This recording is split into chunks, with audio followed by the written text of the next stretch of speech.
No vídeo de hoje, eu vou te ensinar como desgraçar a vida de uma criança usando apenas 3 ingredientes: uma lei baseada em pseudociência, um genitor abusador e uma mãe coagida. Olá, meu nome é Juliana e esse é o meu 15º vídeo em parceria com a Psicologia Ecoa. Hoje eu vim falar dessa falácia, a síndrome da alienação parental. A síndrome da alienação parental foi inventada por Richard Gardner, um psiquiatra militar norte-americano que atuava como perito parcial em casos de homens acusados de terem abusado sexualmente dos seus próprios filhos. E é tão, mas tão falaciosa que sequer consta de qualquer manual de diagnósticos, sendo o termo síndrome utilizado apenas para dar uma pegada científica. Para vocês entenderem como tudo que foi produzido por esse sujeito é temerário, olha só o tipo de coisa que ele afirmava nos seus livros. Há um pouco de pedofilia em todos nós. A pedofilia pode aumentar a sobrevivência da espécie humana, servindo a propósitos de procriação. Algumas crianças experimentaram altos impulsos sexuais no início da infância e há boas razões para acreditar que a maioria, se não todas elas, tem a capacidade de atingirem um orgasmo no mesmo momento em que nascem. As crianças são naturalmente sexuais e podem iniciar encontros sexuais seduzindo o adulto. O abuso sexual não é necessariamente traumático. O que será traumático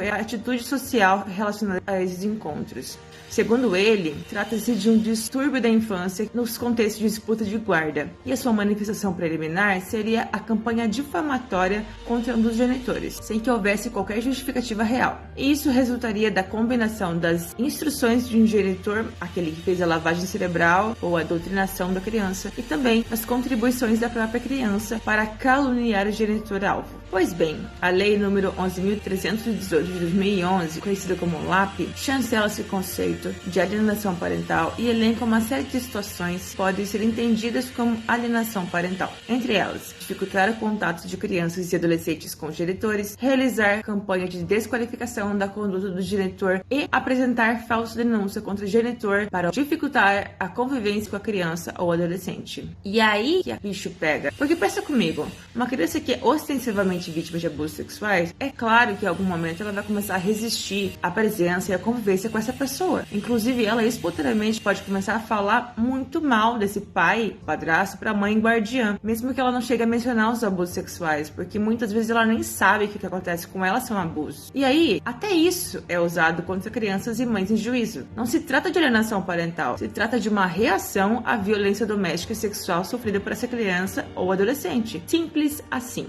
Para piorar, na maioria esmagadora das vezes, os abusos sexuais não deixam vestígios físicos, ou seja, não é possível produzir provas materiais. E não haver provas materiais do abuso significa que ele não aconteceu? Óbvio que não. Significa apenas que os abusadores são espertos o suficiente para não produzirem provas contra si, para cometerem crimes sem vestígios. Mas olha só a brecha que a lei dá para esse tipo de gente. A própria lei fala sobre apresentar falsa denúncia. A própria lei dá a dica do que ele deve alegar para se proteger contra as denúncias dos crimes que ele cometeu. Aí fica muito fácil para a defesa do criminoso, né? É só alegar que a mãe tá fazendo uma falsa denúncia, sabendo o quão improvável é conseguir uma prova material. O argumento tampão é uma arma utilizada para calar mães e crianças, a ponto de mães deixarem de apresentar denúncias por medo de terem a guarda invertida e de jogarem seus filhos direto na boca do leão. Tá achando exagero? Apenas de 2017 para 2018 houve aproximadamente 5.000 processos no Brasil, nos quais a justiça, com fulcro nesta lei, inverteu a guarda. 5.000 crianças entregues pela justiça de bandeja para os seus estupradores. E aí, temos cenas como da menina Laura